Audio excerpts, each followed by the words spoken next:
Welcome to Inside the Recording Studio. I am Jody Whitesides, and with me is Mr. Chris Hellstrom. How are you, Chris? I'm awake now. Yes. That was very energetic. I'm good. That's all in reference to what we're planning on talking about today. This is just kind of a good introduction to this particular episode. Don't you agree? I do agree. Yes. Because what are we talking about? Gain staging! Such a mysterious concept, isn't it? It makes me shift in my chair. All right. Just shifting in my chair because it's like, it's one of those things that a lot of people are very uncomfortable with, but it's not necessarily that I'm uncomfortable. I'm just doing it just to be funny. Sorry. Well, you're a funny kind of guy, Jody. Now and then. Every once in a while, right? I think, but I think gain staging is, if you go on various internet forums, you will more than likely get different rules for how it's important. And some people say it's not important, and this is why you have to do it, and your song sucks because you're not adhering to it. So the interwebs full of stuff, and here we are adding to it. Right? All right. So why don't you kick us off then by talking about where this whole thing came from, the concept of gain staging. What is that term? What does it mean? What's it from? Well, it has its origins, like so many other things, in the analog domain, right? No, you don't say. Yeah, I do say. Yes. As we were talking about before, there was a world before digital. Uh-oh. Surely that can't be true. No, it's not. I always thought digital came first. Yeah. Well, if we are living in a simulation, I guess that would be very true. But Matrix. Yes. But that's above my pay grade. Okay, continue on. It has its origins in the analog world. Correct. Mm-hmm. Yeah, where gear had a tendency to be very noisy. So we were shooting to record as hot or as loud as possible to minimize the noise floor and before getting distortion. So that was known as like zero in the analog world. You were going up to zero to get the hottest amount of signal to tape without adding distortion by going over or being recorded so low that you would get a lot of noise. Right. That's basically what that came down to. So getting a cleaner signal, as clean as possible signal. I would call that dynamic range, from your lowest ability to stay just above the noise floor to your loudest point of before you hit distortion. But somewhere in between there, when we set our levels, that's the gain and the stage that we're at. Right? Right. So it's the setting of that level, choosing that level. That would be, how we basically, like you said, gain stage, right? Yes. I think, and I could be wrong here, but I don't think I am. But when you're talking about in the analog world, the term gain staging probably didn't even exist. It was just like, get your levels right. Yes, that's probably very true. They probably didn't say the word gain staging. They were probably like, this is how loud it's going to be. Don't go above it. Let's not go too far below it, kind of thing. There was just like this sweet spot that they had for the gear that was made in that era of 24, 48 track tape and whatnot. Yeah. So you mentioned their dynamic range, and this is something that... hence the intro I gave. Yeah. That really low and going up to that really high, from kind of a power metal power vocal. Yeah. Yeah. Singing about Dungeons and Dragons and Merridans. Swords and sorcery. All right. Okay. Yeah. Back on track. Wow, that was quick again. That's the nonsense part of the podcaster. Yep. So the headroom that we have today with today's converters and everything in the digital domain is so much higher, so that we don't have to worry about hitting in the red. We're going as close to the red while we're tracking. And because there's less noise We don't have to worry about that. So here's something that you were an early proponent of this. So you started tracking, and still do today, lower than I tend to do. I don't go super high, but I'm still higher than you. So maybe you can talk us through what your mindset is about that and how you sort of discovered that or started adopting that. You mean the approach of trying to hit a peak level of minus 18 dB on your channel strip meters in your DAW. It goes back to a point where I got the multi-tracks, not multi-tracks of an old Aerosmith song. Don't slap me with a copyright suit, Stephen. It was all for educational purposes. It was for educational purposes, but I actually don't recall where I had obtained these multi-tracks.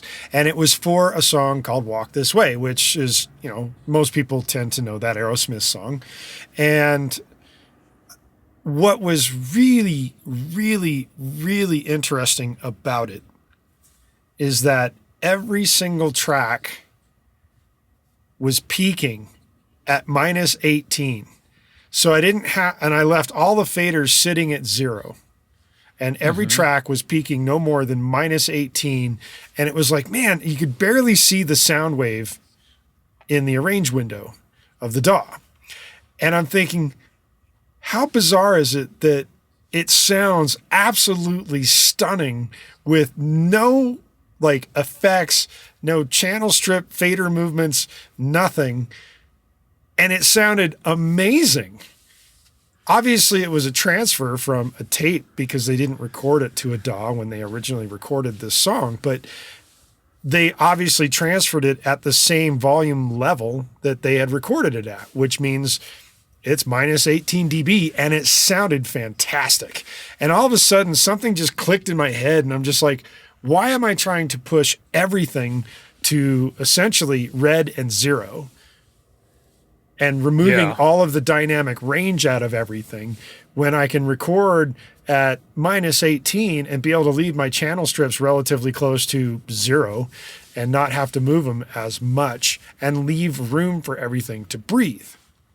So that's where my quote unquote revelation came from for recording at a minus 18 dB peaking level. Like nothing was going to hit much above that. Now, interestingly enough, and I believe we have mentioned this in prior episodes more specifically about guitar amps take their input signal at something like minus 18 dB as well. And a lot of analog gear that a lot of plugins now emulate all relate around a minus 18 dB signal input for their quote unquote sweet spot. So when you take all that into consideration, it makes a hell of a lot of sense to approach it in that regard, at least to me. That's how I would approach it. Now, I didn't originally call it gain staging. It was just, that's the volume level I'm going to start recording at. And it started making my mixing a lot easier when tracks were recorded without tearing my head off. Is essentially, and that's where it really all kind of stemmed from that. And I have to blame the Walk This Way Aerosmith multi-tracks that I had received. I think there's a lot of... let me kind of carry on with that a little bit. There's a little carryover as to why I did that. And what it has to do with... Hold on. Mm-hmm. What it has to do with is that in the early days of digital, the converters weren't as good. So you had to record as loud as you could in order to avoid what they call zipper noise.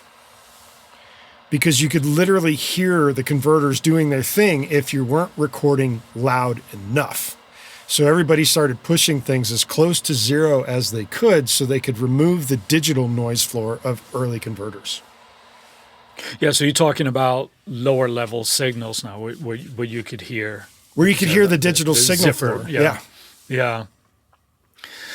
But so that's gone. There is, that's all gone now. Unless you're operating on version 1 of Pro Tools or any M Audio device or even the original eMagic stuff from Logic. Yeah. That stuff, Right, that stuff had those issues. Then everything that you buy today, it really doesn't have that issue. So that's gone.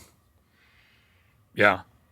But there's still, even if you're not dealing with the noise floor there, I think there's a lot of good things to take from that.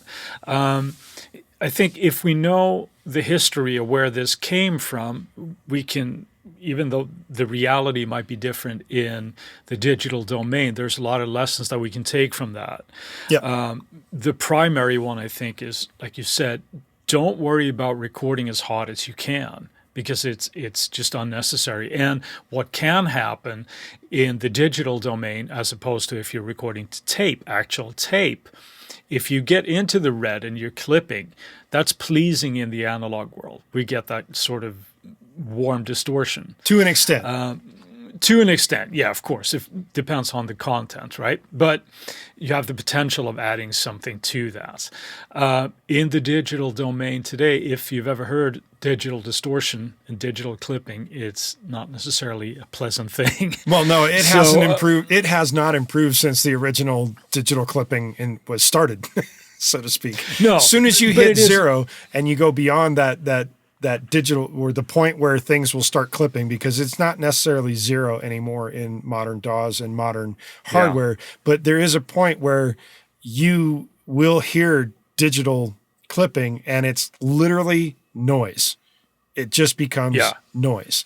And early on, as soon as you started going over 0, it was literally like just a kind of sound. And it still is a kind of sound. It's just harder to get to it, so to speak. Yeah.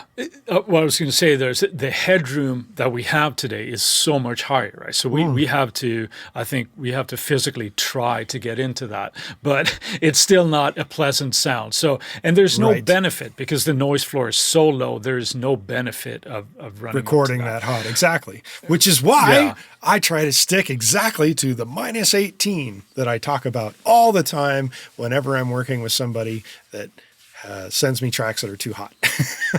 And with that, let's take a quick word from our sponsor. All right, we're back, and we're going to start talking about why we want to keep levels consistent. Tell us, Chris. Yeah, this is something that I am a little bit more Nazi-esque about than the actual input level. About? Yes, because when you have tracks that are recorded at a widely different levels, let's say that you have a snare drum that is almost tickling into the red, right? And then you have an acoustic guitar that is barely making any noise that's recorded or making any sound. It might be hitting at -30. That is a pain when you're sitting down and you're going to start mixing. So really, just like you mentioned with the multi-tracks that you had, if everything is sort of uniform across the board, it doesn't mean that it's going to end there in the mixing stage, but your starting canvas is so much easier to control. Well, you have a wider range of being able to obviously drop down or bring the fader down, and you have a much bigger range of being able to bring something up when you have that. When you're at that -18 level, you have a lot of room in both directions to move. Yep. And Indeed. still keep things dynamic. I want to kind of point that out. You can still keep things dynamic when you're like that. Yeah. And also you have room to account for, any additional processing that might happen to those tracks that may or may not bring up the levels or lower them. But I try to keep that consistent. And it's a good habit, I think, as well, when we have this, and this gets a little bit more into the mixing part of it. But when you're dealing with that range, once you're adding, let's say that you're adding a compressor, to tame some peaks and you use some makeup gain, and you might make that track hotter. I would still try to adjust for that so that it sits about even with any kind of processing. The same thing if you're doing a lot of wide EQ curves or anything like that. But try to keep them there from your starting points. It's not moving the faders too much up or down, depending on the processing you're doing. Mm-hmm. Yeah. So I think gain staging to me, it's keeping levels relatively uniform across the board. I tend to go a little bit higher than you do, but I tend not to go above, let's say, -12. And it's not because I think -12 is some magical number. It's just that I feel like I have enough headroom both up and down to operate. Sure. But I don't disagree with it. And I'm not telling everybody, and I'm not trying to be the -18 dB Nazi that it sounds like I am, but it just makes things so much easier for the mixing engineer if the recording engineer tracks at an easy to use level, which is -18. And that's, as we've mentioned before in the top of the podcast, it comes down from the analog world. Yeah. Yeah. So I think that would make it relatively nice transition here into when we're talking about all this analog emulation software that we have today. And rightfully so, I think questions arise, well, how hot should I drive these, right? What kind of signal should I be sending into them? Sure. And then, and that's not a stupid question. It's a good question. No. It's a very, very valid question, because if you're truly trying to impart what that piece of gear was designed to do, you want to hit it with enough level where it does its job the best, right? Yes. And a lot of times, I think the answer is -18, right? And we should say that I think we mentioned like -18 is the sort of equivalent of 0 in the analog world. We mentioned that, right? If we didn't say that. No, that was at the top. You mentioned it, Yeah. Okay.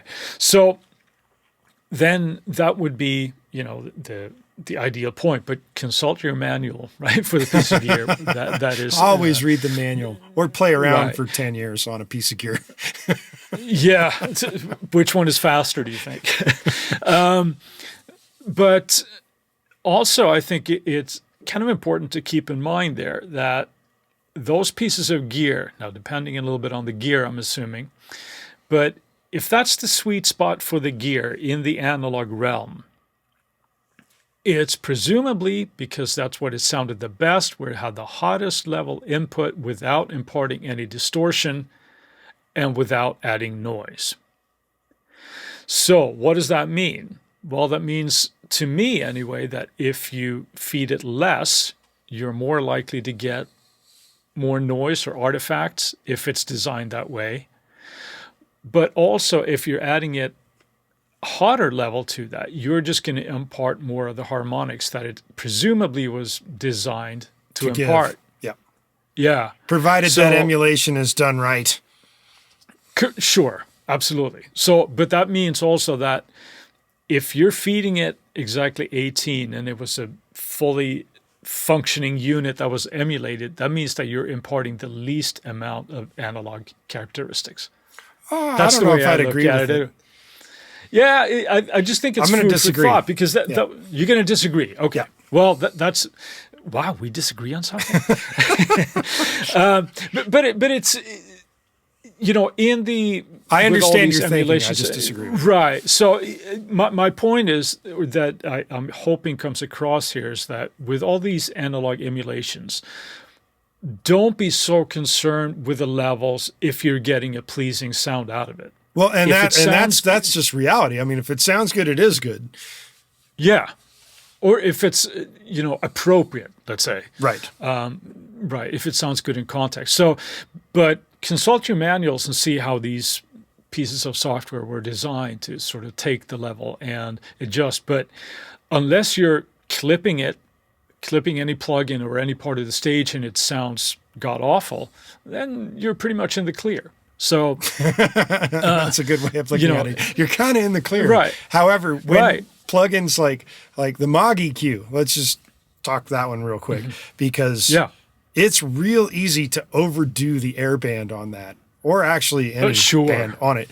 That actually has a little LED light in it, not only on the plug-in version, but on the actual hardware version as well, to let you know when you're clipping that thing.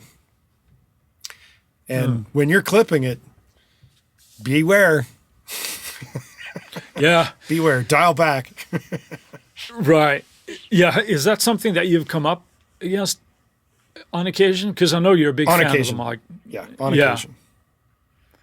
And okay. So where do you generally notice that? Do you notice it mostly in the high end, or no? You really start to hear it more in the low end more than anything. But I've tried pushing the high end to the point where it's just shrill, and it's hard to make that thing shrill. But as soon as you start clipping it, you can make it shrill. So, but that's interesting. When you're pushing it that far, it's a little too far. Yeah, actually, but it's interesting that you start hearing it in the low end. Well, the low end has more energy. Sure. And I'm talking strict volume level kind of thing, because it's telling you your input signal is coming out too hot from what you've given it. Oh, okay. So you're not talking about boosting the air band too hard and you start hearing it in the low end. You're just driving the plug-in. Right. Period. Yeah. If you're driving the plug-in, you're driving a lot of low through it, and it starts peaking red on that little meter. Yeah, you're creating issues. So, but it's like that with anything. You do the same thing with, say, a compressor. If the compressor is driving too hard, well, one, you're losing dynamic range, and two, you can hear it literally starting to crush the sound to a point of distortion. Now, sometimes you want that for a particular part, but to do it all the time as a means of like, I'm compressing. You're doing a great job at compressing, all right, but it doesn't make the sound good. I recently heard a mix where that was happening, where it got a specific set of parts of an instrument to sound like, what would I call, ping pong balls slapping off water, but not in a good way. Yeah. You've used that description to me before. Yeah, that's well, another one that I could use. Not a pleasant one, right? Throwing Tic Tacs at a window. Ew. Yeah. Tick tick tick. Yeah. Yeah, we have to watch. Yeah, because at that point, are you really compressing, or are you just adding distortion, right? Which, tomato, right? But something like that. Yeah. So essentially, here's another thing to think about, though, as we're kind of pontificating upon the whole concept of why you would gain stage, why you want to watch your volume levels as you're recording and you're throwing them through your plugins and that kind of thing. If you take like a master class thing from the website, masterclass.com, you will see some of the guys that do the recording there for a specific genre are pumping the living shit out of the volume. And that doesn't mean that it's great. Doesn't mean that it's bad. Sometimes it's questionable from certain standpoints. But what happens when you do that and you're pushing everything, quote unquote, to the red and past zero, so to speak, you lose what we mentioned a little earlier as dynamic range. It means everything's going to be uniform at that point. It doesn't matter how much louder you go until you hit the distortion. It's not louder. It's if you take it's just sitting there. Yeah. And if you kind of take it from Nigel from Spinal Tap, it's none more loud. Right. Instead of none more black, it's none more loud. So it doesn't behoove you to do this if you want something to breathe. Now, some genres of music, they operate that way, and that's just how it is. But most genres do not operate that way. Operate that way. Yeah. Let me just say that and you can almost take the mindset as well, is that if everything is loud, then nothing is loud, if you will. Yeah. Because there's no contrast there. And there are we don't have to go over all of these, but there are several albums that, at the peak of the loudness wars that are just like severely hampered by that. Well, it's not even so much they're hampered. They just have there's no volume difference from loud to soft. And it's to the point of distortion. Like you literally hear the distortion that's going on. And it's not a pleasing distortion because they decided they wanted to be so loud, it'd be none more loud. But that so loud point is distortion point, and it's not pleasing. You can't listen to those kind of albums more than a few minutes at a time. It's just awful. Yeah, that's a good point because it gets very fatiguing to the ear, where it's just a constant barrage. So, that's something to think about, the dynamic range. And even if it is like, let's say if it's an intense metal track or a super heavy sort of dance EDM thing, dance thing. Yeah, a little bit of contrast goes a long way there, I think, as well. So it doesn't have to be pedal to the metal for, an hour. And it's like, oh my God, Well, you could put the pedal to the metal for an hour. You just probably won't be able to stand listening to it the full way. Unless, of course, maybe it's meant to be listened to from a boombox from halfway across the room. At that point, maybe I could understand it, but it's not going to be in headphones on your head at a respectable level where you're going to want to listen to that over and over and over again. It just, Yeah. And at that point, that's where I will actually give big kudos to the likes of Apple Music and Spotify, Tidal, Deezer, all those companies that are doing the streaming, because they have set this thing of saying, hey, if you are above this level, we will bring you down. And if you are below this level, unfortunately, we'll bring you up, which works both ways. And it's a setting that I like leaving it turned on, that automatically will do this because it makes everything from song to song, from artist to artist, not so much uniform, but at least at the same volume level. So I'm not having to constantly grab my volume knob on my stereo. Right. Which is a great thing. But at the same time, we're going to go off a little bit here. I'm going off track before we finish out the podcast because, and this is another revelation that I had, and I don't know if we've talked about this on the podcast specifically, but there was a point where I was doing mixes, pushing them right to the edge of like, I want that loud and I don't want it to quite distort. And it was a mastering revelation by George Leger III, where he did an accident and it came out sounding great. But I don't want to discuss how that mastering was done because it doesn't make sense to do it anymore. I mean, it could be done. It just doesn't make sense. But what it resulted in for me when I learned about Spotify and Apple Music doing these different volume levels for their services and what volume levels were for CDs is that Spotify has one level, Apple Music has another. They're within 2 dB of each other, and it's a term that they call LUFS. And how this relates to gain staging is this. When you do a mastering job and you're mastering for Spotify at one level and Apple Music at another, and say CDs and or vinyl at yet 2 other levels, there's a whole bunch of different levels that can be bandied about. And all of that is considered gain, your final gain volume.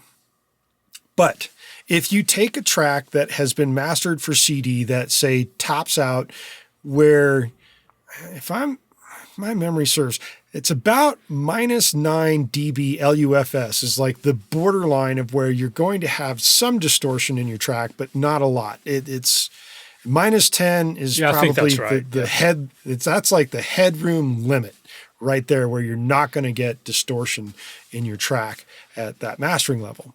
If you take that and you put it at Spotify's level of -16, and then you have Apple's level, which is -14, and all of this is related to what they call LUFS. And you put them all at the same volume level. So you've got your track that was mastered for Apple at -14 is now playing back at -16. You have your track that was mastered for CD that's at -10 brought down to -16. And you have your Spotify track that's at -16.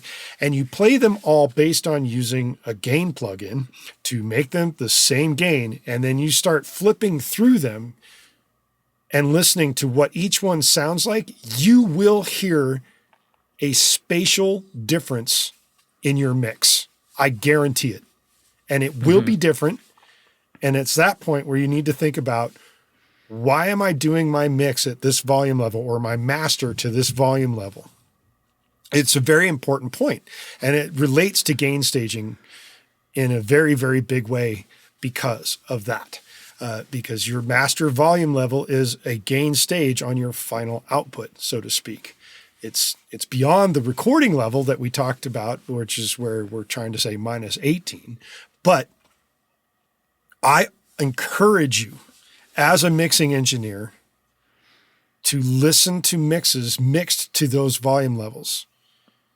So if you're mixing a song, mix or do a faux mastering job of a limiter plugin to limit one. And the other thing too is you have to think about this. You can't mix to a volume level of, say, minus 13 and then master at minus 14, because now you're bringing what you've done down, and that is counterintuitive to the mix.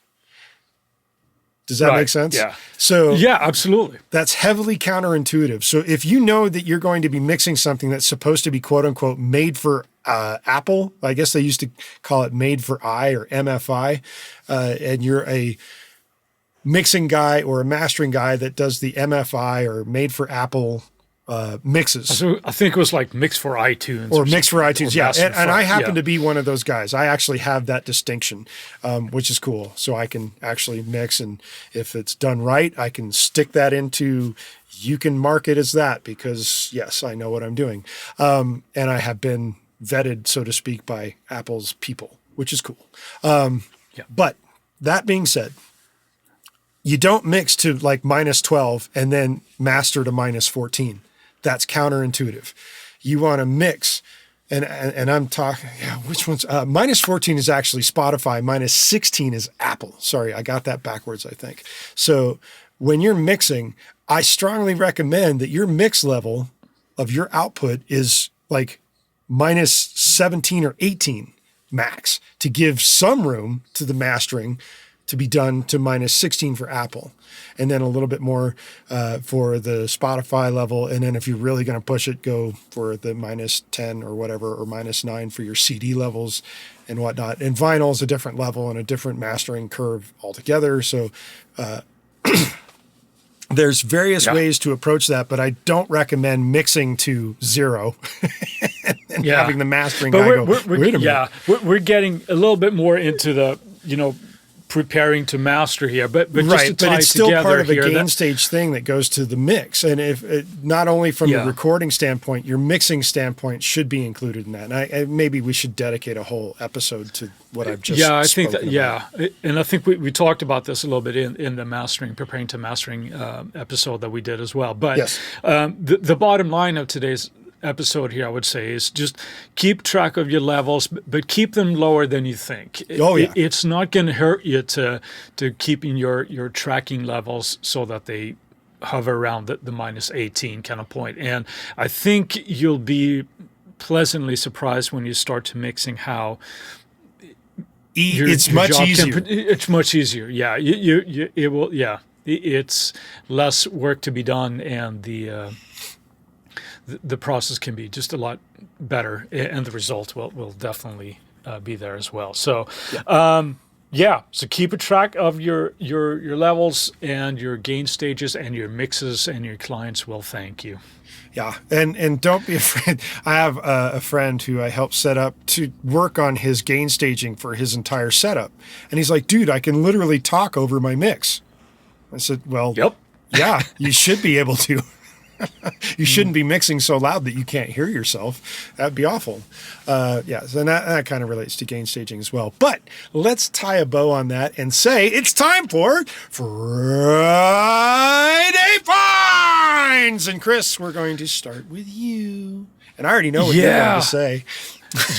Because I've been waxing prophetically about this. I picked up the SSL 9000J plugin from Plugin Alliance, Brainworks, and I am loving that thing. I still love all my Slate stuff, but I've been intrigued for a long time about having sort of everything in one plugin. Now, all my Slate people are going to go, well, dude, that's what you have with the rack. Yeah, I know. This is just a different way of doing it. I'm not giving up on Slate, but I tried this, and Plugin Alliance, being the reigning champs of email marketing and so forth, I got a great discount code and tried them out, and I really, really, really wanted to like a different SSL console. But I did some testing back to back, and because the 9000J was the more expensive one, the most recent one they came out with. So I didn't want to like that one because I wanted a better deal. But I did the A and B, and I'm like, God damn it. And it was, I really, really like it. I tried it really quickly. I haven't used it on a full mix yet, but I will do that shortly. But yeah, I love that thing. I think I just popped it on there. It was amazing how quickly you could get a really, really good sound. And if you haven't tried it, go and try it out. I really like it. The 9,000. Are you having tongue twisters? See, that's how excited I am talking about this. It's the 9000J. That's definitely my find of the week. I love that one. Listen to you go, fanboy. Listen to you go, fanboy.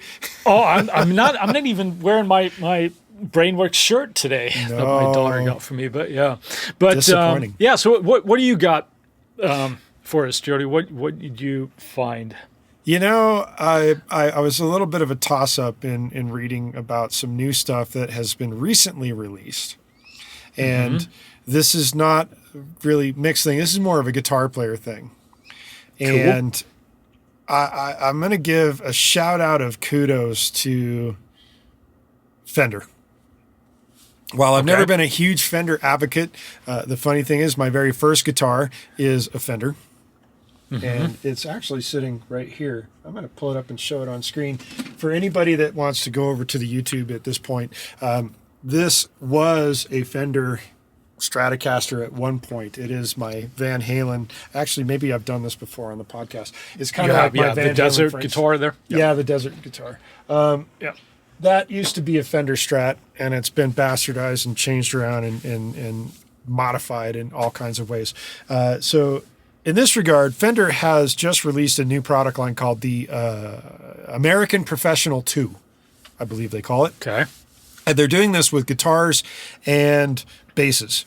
Now, I'm not fully aware of whether or not they're made in America, but I'm assuming they are. And I think they're supposed to be a higher end line than the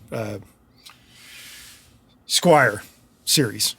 And they're reasonably priced. You can get an American made, and I'm assuming it's American made because of the name. I didn't actually research their manufacturing destination on this. For the American Professional 2, I believe it's somewhere in the neighborhood of like $1,000. All in. Maybe with tax, it's a little more. I'm not exactly 100% on the exact pricing. But they do it for both the Strat and for the Fender bass. The line is called the American Professional 2. So that's the one I'm going to go with. I had a couple of different things, and that's the one I'm choosing. And cool. I would actually really like to get my hands on one and throw the Fishman Fluence into them just to see the difference there or to hear the difference there. I think that would be fun. Fenders have never been my favorite neck, but having a Fender in your arsenal is not a bad thing. Not a bad thing. Not a bad thing at all. And so that's cool. My Friday find right there. So while we have your attention still, please go to our website and leave us a review on InsideTheRecordingStudio.com/review. I feel like I want to start like doing those fast commercials where you can speed up your voice to no end and still kind of on the border of not understanding it. Or you can also go to InsideTheRecordingStudio.com and you can sign up for our email list. If you go to InsideTheRecordingStudio.com/gift, you get a nice little surprise when you sign up for the email list. So there. You want to do it. You get presets from me. You get presets from Chris. It's a lovely thing. That way, when you're on the email list, you also get weekly reminders of the episodes that just happened on our podcast. In addition to that, while I've got that going, I'm just going to say, hey, why don't you tell 2 friends to come and listen to the podcast as well? Because you may not be mixing and recording and engineering and mastering and being a musician in a bubble. You probably know at least 2 people. And if you're listening to this at this point, you're probably like, damn, I like these guys. They're kind of funny and they know their shit. So tell 2 friends. And with that, I will say that today's gold star at InsideTheRecordingStudio.com email word is the word gain. Send us an email to that email address and see what you get back. That's what I'm going to say about that. Sounds good. Yes. What are we doing for the Tuesday tip? What should we do? Tuesday tip. I believe maybe you should show how you gain stage. Yes. How you keep your levels. I think that's a good idea. So this week's Tuesday tip will be me talking about gain staging and why I do certain volume levels for the things that I do, which is obviously right around the -18 point because that's how I am. That's how I roll. So if you do have a topic that you would like to suggest to Chris and I to talk about, you can also go, once again, to InsideTheRecordingStudio.com. There is a contact page. You fill out that form and you say, hey guys, why don't you talk about this? And we've got a special episode coming up either next week or the week after from somebody that sent us something recently. So, yeah, do it. It'll make you feel good. And with that, I'm going to say, see you next week, or see you on Tuesday, actually. See you Tuesday and see you next week because, we come out both days. There you go. All right. All right, Jody. Talk to you later, Chris. Have an awesome day, my friend. I'll talk to you later.